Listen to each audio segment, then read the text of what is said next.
नमस्कार, मैं चंद्रशेखर जोशी। देवभूमि टुडे में आपका स्वागत है। हमारे पीछे ये जो काम चल रहा है ये ISBT है, जो इंटर स्टेट बस टर्मिनल है।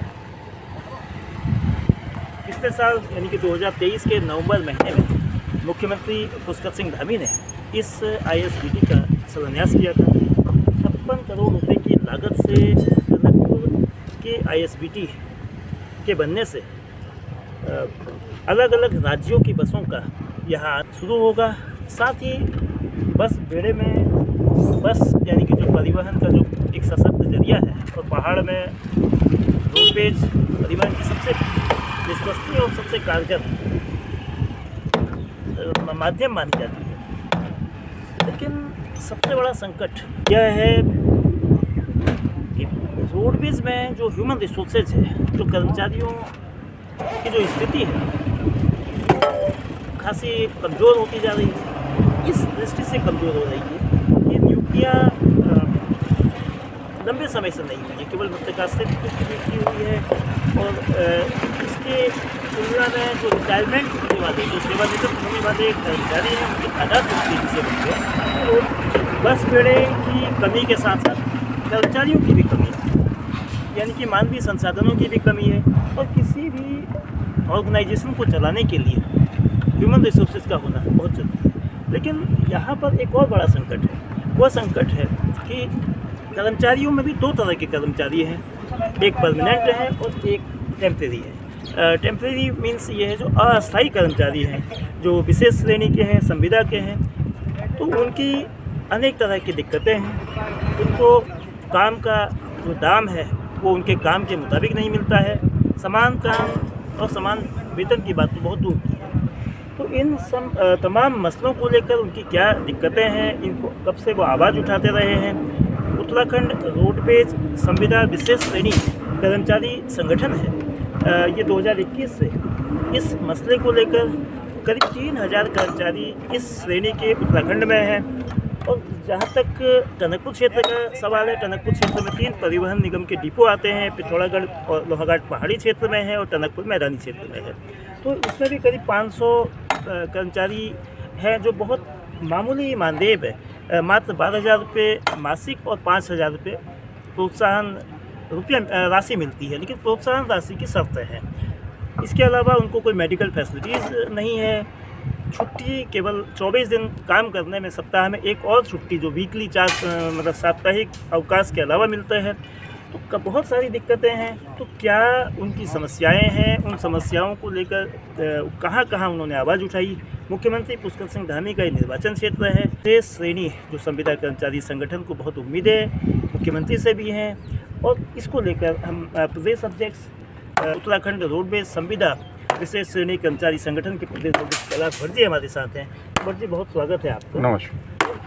क्या मांगे हैं और इन मांगों को उठाने के लिए, इन मांगों के समाधान के लिए सरकार से, परिवहन मंत्री से या शासन से किस तरह से आप लोगों ने बात की? जैसा कि आप लोगों को मालूम ही है, उत्तराखंड संविदा विशेष श्रेणी संगठन अपने मानवीय हितों की मांगों को लेकर 2021 से आंदोलनरत है। 2021 में जब हम लोग आंदोलन कर रहे थे, उस वक्त तत्कालीन विधायक श्रीमान कैलाश घेतोड़ी जी ने हमारे आंदोलन स्थल में आकर हम लोगों से वादा किया था कि आप यदि पुष्कर धामी सरकार को रिपीट करेंगे तो आप जिस प्रकार सरकार बनाएंगे उसी तरह आपको पक्का करने के लिए मैं विशेष इसके लिए आप लोगों की तरफ से सरकार से संघर्ष करूंगा और आपको आपका हक दिलाऊंगा। दुर्भाग्यवश हमारे मजदूरों का रहा कि हमारे पूर्व विधायक कैलाश घेतोड़ी जी होने के कारण सक्रिय राजनीति से अभी छुट्टी पर हैं। पहले तक अपनी समस्याओं को हम विधायक के माध्यम से मुख्यमंत्री तक पहुंचाते थे। हमने बड़ी उम्मीद और कल्पना के साथ कि हमारे क्षेत्र के विधायक भी होंगे, हमारे क्षेत्र के मुख्यमंत्री भी होंगे, तो हम लोगों की आज जो 15, 16, 17, 18 वर्षों से पूरी नहीं हो सकी, उस आस को हमारे युवा यशस्वी मुख्यमंत्री पूरा करेंगे। तो हमने उनको जिताने के लिए अपना 100% जो होता है पूरे प्रदेश में लगाया। उसके बाद संयोग ऐसा बैठा कि माननीय पुष्कर सिंह धामी जी को यहीं से इलेक्शन लड़ना पड़ा। तो उस इलेक्शन पीरियड में भी उन्होंने हमसे वादा किया था, जैसे ही मैं पक्का मुख्यमंत्री बन के आऊँगा आप लोगों की समस्या का समाधान करूँगा।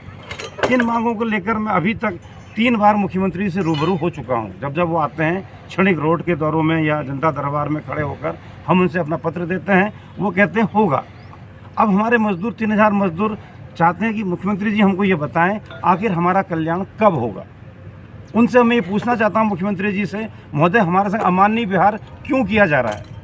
एक तरफ आप जो हमारे पक्के कर्मचारी हैं उनके मृत्यु होने के उपरांत उनके आश्रितों को उसकी जगह नौकरी देते हैं, एक तरफ जो हम कच्चे गरीब मजदूर हैं अगर हमारी मृत्यु हो जाती है तो हमारे आश्रितों को आप नौकरी क्यों नहीं देते हैं।